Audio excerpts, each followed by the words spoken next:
अस्सलाम वालेकुम। मैं हूं अरसलान ज़फ़र अवान। आज फिर एक नए लेक्चर के साथ आपकी खिदमत में हाज़िर हूं। आज का हमारा लेक्चर है माँ या बमा। इन दोनों में से दुरुस्त कौन सा है, कौन कौन सी गलतियां हम करते हैं, कुछ मिसालों के साथ आपको समझाता हूं। जी देखते हैं जी माँ। ये माँ क्या है? माँ अरबी ज़ुबान का लफ्ज़ है। इसके माना हैं के साथ, के समेत, बशमूल वगैरह।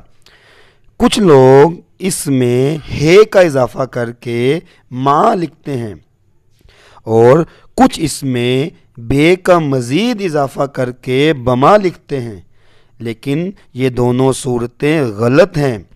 इसमें बे का इजाफ़ा शायद इसके मफ़हूम में के का इजाफ़ा करने के लिए किया जाता है, लेकिन ये सही नहीं, क्योंकि माँ में के का मफ़हूम मौजूद है।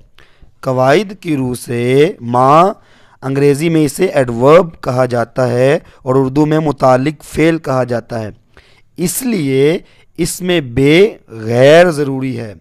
माँ लिखना काफ़ी है। दुरुस्त लफ्ज़ माँ है। मसलन माल खैर यानी खैर से या खैरियत के साथ, मास सलाम यानी सलाम के साथ। कभी ख़त के आखिर में यूँ भी लिखा हुआ देखा होगा आपने, मास सलाम वल एहतराम यानी सलाम और एहतराम के साथ।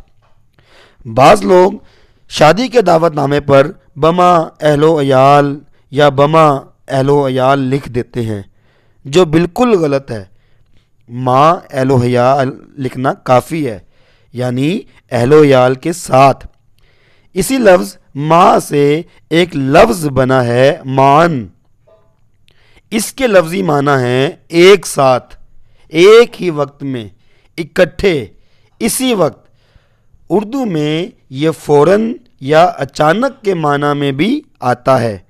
इसी लफ्ज़ माँ से मैयत का लफ्ज़ बना है, जो उर्दू में भी इस्तेमाल होता है और उसके माना है साथ या हमरा या हमराही वगैरह वगैरह। तो देखा आपने कैसे माँ ही से आगे मज़ीद अल्फाज बनते हैं और माँ ही दुरुस्त लफ्ज़ है, जबकि इसके साथ हे का इजाफ़ा करना या बे का इजाफ़ा करना ये सरासर गलत है।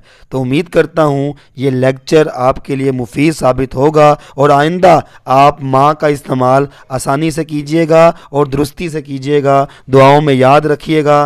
अपना ख्याल रखिएगा। अस्सलामु अलैकुम।